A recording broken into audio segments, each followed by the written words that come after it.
नमस्कार, खबरें जारी न्यूज 24 पर मैं हूं आपके साथ मकसूद खान। बात विधानसभा चुनावों की, क्योंकि मध्य प्रदेश और राजस्थान में सियासी रण जोरों पर है। दोनों ही राज्यों में दोनों ही बड़ी पार्टियों के सामने एक जैसी चुनौती है।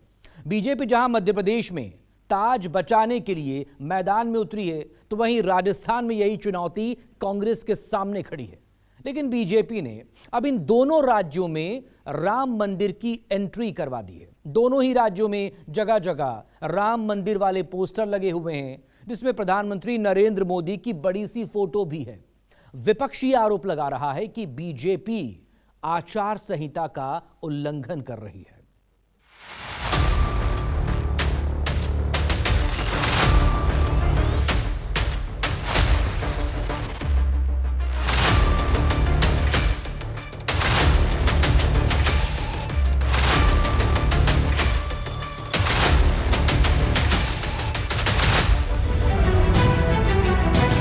राजस्थान और मध्य प्रदेश के मतदाता की निगाहें इन दिनों जिस तरफ घूमती हैं, बस दो ही चीज नजर आती है, एक तो मठ और दूसरी तरफ मंदिर की ये पोस्टर।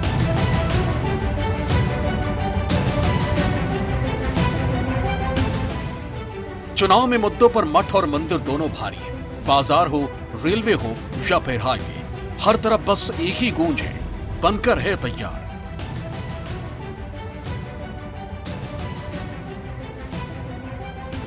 एमपी की सियासत के सेंटर में रहने वाले मठ और मंदिर एक बार फिर सबसे बड़े मुद्दे के तौर पर दिखाई दे रही है। एमपी की कोई भी ऐसी सियासी पार्टी नहीं है जो मठ और मंदिर से मुद्दों के मुकाबले दूरी बना सके। लगता है बीजेपी ने तो इस बार अयोध्या में बन रहे राम मंदिर को सत्ता हासिल करने का रास्ता मान लिया, जिसकी गवाही पीएम मोदी के साथ लगे ये बड़े बड़े पोस्टर करते हैं। जैसे ही राम मंदिर ट्रस्ट की तरफ से पीएम मोदी को 22 जनवरी को उद्घाटन का न्योता मिला, तो इधर एमपी में राम मंदिर की सियासी एंट्री कुछ इस तरह से हो गई कि रातों रात भोपाल इंदौर के चौराहों पर बीजेपी ने पीएम मोदी की तस्वीर के साथ राम मंदिर को लेकर बड़े बड़े होर्डिंग्स लगा दिए।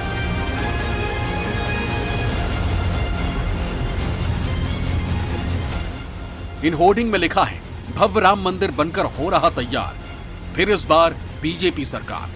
और यहीं से शुरू हुआ विवाद। कांग्रेस ने आचार संहिता का उल्लंघन बताते हुए होर्डिंग को हटाने की शिकायत चुनाव आयोग से कर दी है। वैसे तो मध्य प्रदेश विधानसभा चुनाव में कई अलग अलग तरह के मुद्दे हैं, लेकिन 3 दशक से चला आ रहा राम मंदिर के मुद्दे की अब मध्य प्रदेश में एंट्री हुई है। भोपाल के अलग अलग चौराहे पर इस तरह के बीजेपी ने होर्डिंग्स लगा दिए हैं, देखिए, जिन पर प्रधानमंत्री की तस्वीर है और भव्य राम मंदिर बनकर हो रहा तैयार, फिर इस बार भाजपा सरकार, ये लिखा है। तमाम बड़े नेता जो बीजेपी के, उनकी भी तस्वीरें लगाई गई हैं इसमें। जो जन आशीर्वाद यात्रा जब निकाली गई थी मध्य प्रदेश में, उनमें इन्हीं चेहरे को रखा गया था और यही चेहरे हैं जिन पर बीजेपी इस बार दांव खेल रही है। कांग्रेस आपत्ति जता रही है कि इस तरह के होर्डिंग बताने की आखिरकार लगाने की जरूरत क्या है। कांग्रेस ने इन होर्डिंग्स को हटाने को लेकर चुनाव आयोग से शिकायत की है, लेकिन ये मुद्दा धीरे धीरे गर्माता जा रहा है, क्योंकि ये होर्डिंग उस वक्त लग रहे हैं जब प्रधानमंत्री नरेंद्र मोदी को अब से एक दिन पहले ही ये न्योता दिया गया है, राम मंदिर ट्रस्ट की तरफ से उनको आमंत्रित किया गया है 22 जनवरी को। लेकिन उससे पहले ही आप इस तरह के होर्डिंग्स को यहाँ पर देख सकते हैं कि भोपाल के अलग अलग इलाकों में इसी तरह के बड़े बड़े होर्डिंग्स राम मंदिर वाले लगाकर यहाँ पर प्रचार प्रसार किया जा रहा है। राम मंदिर निर्माण के साथ बीजेपी के उम्मीदवारों के फोटो और चुनाव चिन्ह कमल सहित पोस्टर पर कांग्रेस ने आपत्ति जताते हुए इसे आदर्श आचार संहिता का खुला उल्लंघन करार दिया है, जिसकी शिकायत कांग्रेस पार्टी ने चुनाव आयोग से की है। वहीं मध्य प्रदेश कांग्रेस कमेटी के प्रदेश सचिव राकेश सिंह यादव ने कहा, राम मंदिर ट्रस्ट का गठन कर केंद्र सरकार ने राम मंदिर निर्माण के लिए किया है। देश में अनेक धर्म और राजनीतिक दलों के नेताओं ने मंदिर निर्माण में सहयोग राशि दी है। ऐसे में मध्य प्रदेश विधानसभा चुनाव में भारतीय जनता पार्टी द्वारा चुनाव चिन्ह के साथ बीजेपी विधानसभा प्रत्याशियों के फोटो लगाकर धर्म के आधार पर वोट को प्रभावित करने का प्रयास किया जा रहा है, जो आदर्श आचार संहिता का भी उल्लंघन है। भारतीय जनता पार्टी पूरे देश में दर्शाने की कोशिश कर रही है कि जो राम मंदिर बना है वो सिर्फ भारतीय जनता पार्टी की देन है, जबकि उस राम मंदिर से सबकी आस्था जुड़ी हुई है। हर कांग्रेसी की आस्था जुड़ी हुई है, हर दल के नेता की आस्था जुड़ी हुई है, जो हिंदू है उसकी सबकी आस्था जुड़ी हुई है। लेकिन राम मंदिर का चित्र लगाकर वोट मांगना वो प्रजातंत्र के संविधान के नियमों का उल्लंघन करना, आदर्श आचार संहिता का उल्लंघन करना, इसको लेकर चुनाव आयोग को शिकायत की गई थी। उस तस्वीर पर, मंदिर की तस्वीर के साथ अनेक ऐसे लोगों के चित्र लगाए गए जो भाजपा के उम्मीदवार हैं। अगर आपको वोट लेना है तो आप अपने कार्यों पे आएं, अपने कामों पे आएं, लेकिन भगवान राम के नाम का उपयोग ना करें और देश की भावनाओं को आहत ना करें, सनातन धर्म को अपमानित ना करें।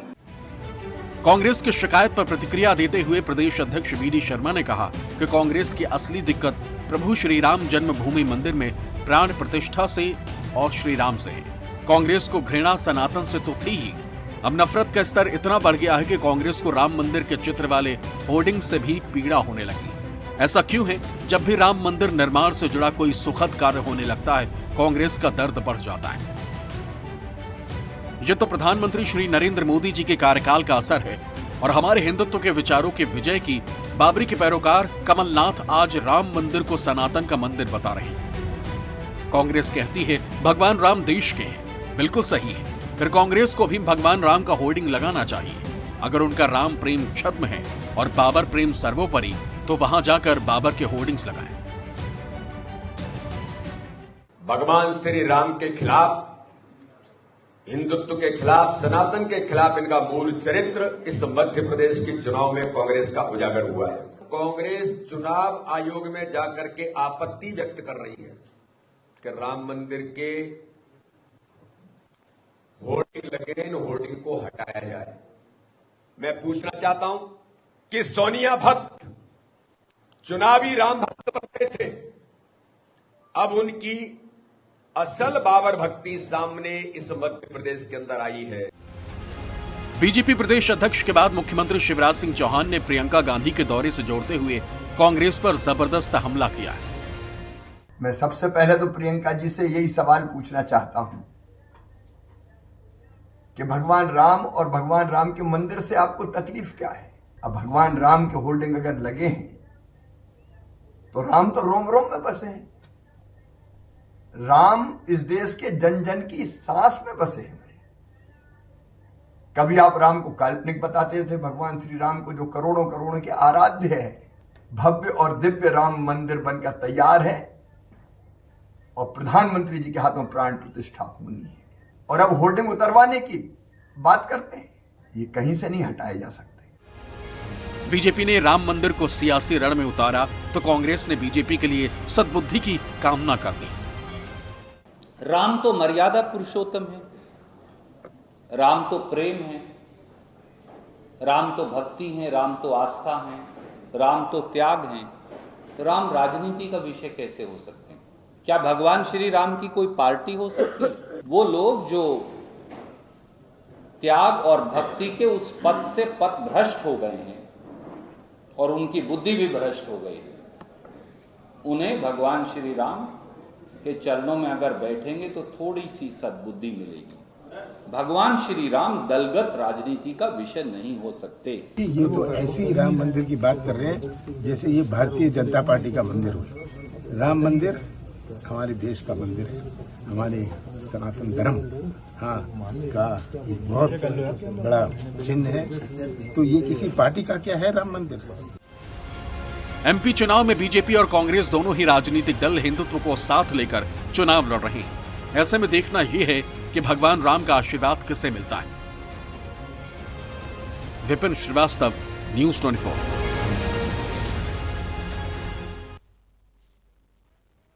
प्रधानमंत्री नरेंद्र मोदी की तरफ से विकास की गारंटी लिए जाने और राजस्थान के मुख्यमंत्री अशोक गहलोत का सौगातों की गारंटी दी जाने के बीच राजस्थान का विधानसभा चुनाव एक बार फिर से राम और राम मंदिर की एंट्री में शामिल हो चुका है। बीजेपी ने जगह जगह राम मंदिर को लेकर किए वादे को पूरा करने और उससे जुड़ी तमाम जानकारियों के बैनर पोस्टर लगवाने भी शुरू कर दिए। वहीं कांग्रेस कह रही है कि अब चुनाव तक मंदिरों के ताले लगवा देना चाहिए, क्योंकि बीजेपी नेता जो हैं वो मंदिरों में जाते हैं और मंदिरों में जाकर तोड़फोड़ कर आते हैं और बाद में इसका सियासी फायदा लेने की कोशिश करते हैं।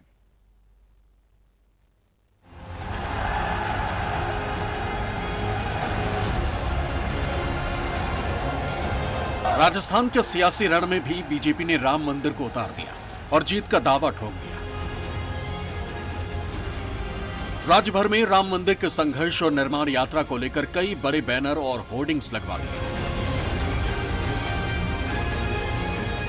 राजस्थान विधानसभा चुनाव को लेकर बीजेपी ने पीएम नरेंद्र मोदी सरकार की उपलब्धि और योजनाओं को लेकर तमाम तरह के पोस्टर लगाए हैं। लेकिन इस बार के चुनाव में काशी विश्वनाथ कॉरिडोर के साथ साथ राम मंदिर की भी एक बार फिर से एंट्री हो गई है। हालांकि पिछले चुनाव की यदि बात की जाए तो बीजेपी ने राम मंदिर बनाने के संकल्प के साथ कई पोस्टर लगाए थे, लेकिन इस बार राम मंदिर के उद्घाटन को लेकर बीजेपी इस पूरे मामले पर क्रेडिट लेने की कोशिश में है। और यही कारण है कि न केवल बड़े बड़े होर्डिंग्स, बैनर, पोस्टर के जरिए बल्कि एलईडी के जरिए जो प्रचार किया जा रहा है उसमें भी इसी मुद्दे को प्राथमिकता के साथ बीजेपी उठाने की कोशिश कर रही है। बीजेपी के तमाम नेता अपनी प्रेस कॉन्फ्रेंस और भाषणों में राम मंदिर का जिक्र करना नहीं भूल रहे हैं। ऐसे में चुनावों में गारंटियों, महंगाई, बेरोजगारी के साथ गहलोत सरकार की 5 साल की उपलब्धियों को लेकर जनता के बीच जा रही कांग्रेस के नेताओं का दावा है कि अब बीजेपी को विकास के मुद्दों पर भी बात कर लेनी चाहिए।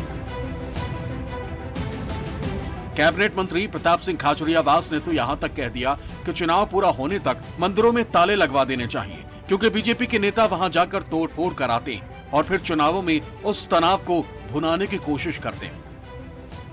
मैंने मंदिरों के पुजारियों से रिक्वेस्ट की है, अपने अपने मंदिरों में रात को ताला लगाओ। ये बीजेपी के लोग घूम रहे हैं, बीजेपी कार्यालय में बैठकर रणनीति बनाते हैं, और जहां पे मूर्ति टूटती है पहले ये देखो कि वो कौन तोड़ रहा है। वो बीजेपी का कार्य, वो बीजेपी के नेता लोग ही करवाते हैं सब काम, कि जैसे दंगा फसाद हो जाए, झगड़ा हो जाए और सारा नाटक एजेंडा। तो भाई आप अपने काम पे लड़िए ना, आप क्यों इस एजेंडे पर आ गए वापस? क्योंकि आपके पास सिर्फ एक एजेंडा है। हिंदुस्तान का हर नागरिक अपनी आस्था के अनुसार अपनी आस्था में विश्वास करता है, लेकिन उससे भी ज़्यादा वो विश्वास करता है देश के संविधान में, जो सभी धर्मों को, मजहबों को, जातियों को एक सूत्र में पिरोती है। किसी भी मजहब का युवा हो उसे रोजगार चाहिए, किसी भी मजहब का किसान हो उसे अपनी आमदनी चाहिए, किसी भी मजहब की महिला हो उसे सुरक्षा चाहिए। इसलिए मजहब हमारा निजी मामला है। राम मंदिर सुप्रीम कोर्ट के निर्णय पे बना, सब लोग स्वागत करते हैं। हिंदुस्तान की 140 करोड़ जनता ने उस निर्णय का स्वागत किया। जिनकी आस्था है उन सब के लिए वो निश्चित रूप से एक आस्था का स्थल है, लेकिन जो मुद्दे हैं, लोकतांत्रिक जो सरकारें होती हैं वो मुद्दों के प्रति जवाबदेह होती हैं, और ये नैरेटिव बनने लगा है। ध्रुवीकरण और विभाजन की राजनीति को देश नकार रहा है। दरअसल बीजेपी ने पीएम नरेंद्र मोदी के 9 साल की उपलब्धियों को लेकर बड़े बड़े होर्डिंग्स और पोस्टर तो लगवाए ही हैं, साथ ही काशी विश्वनाथ कॉरिडोर से जुड़े पोस्टर भी नजर आ रहे हैं। इन दोनों ही मंदिरों के कायाकल्प से जुड़ी तमाम जानकारियां और तस्वीर के जरिए बीजेपी फिर से याद दिलाने की कोशिश में है कि सनातन की रक्षा के लिए पार्टी का संकल्प कितना अडिग है। ऐसे में अब कांग्रेस की तरफ से चुनावों तक मंदिरों में ताला लगाने का जैसे ही बयान आया, बीजेपी नेता अब उस पर पलटवार करने में जुट गए। कांग्रेस की किस्मत पर लगेगा, ताला कांग्रेस के दफ्तर पर लगेगा। जिन्होंने सनातन पर हमला किया, जिन्होंने हिंदू की विकृत परिभाषा के माध्यम से लोगों की भावनाओं से खेला, अब चोले के ऊपर से वो जनेऊ पहनने का नाटक रच रहे हैं, इससे कामयाबी होने वाली है। राम हमारे आराध्य देव हैं, उनका मुद्दा नहीं, वो तो हमारे दिलों में बसे। दरअसल कांग्रेस का हमेशा बीजेपी पर इस मुद्दे पर तंज रहता था, मंदिर वही बनाएंगे पर तारीख नहीं बताएंगे। लेकिन अब राम मंदिर का निर्माण कार्य पूरा होने को है और उसका लोकार्पण भी होना है। ऐसे में चुनावों से पहले बीजेपी एक बार फिर से इस मुद्दे की आड़ में कांग्रेस के सॉफ्ट हिंदुत्व पर राजनीति को आगे बढ़ाने की कोशिशों पर विराम डालना चाहती है। यही कारण है कि न केवल बीजेपी के नेता बल्कि कांग्रेस से बीजेपी में शामिल होने वाले नेताओं को भी हिदायत दे दी गई है कि वो अपनी सभाओं और भाषणों में इस मुद्दे का जिक्र जरूर करें।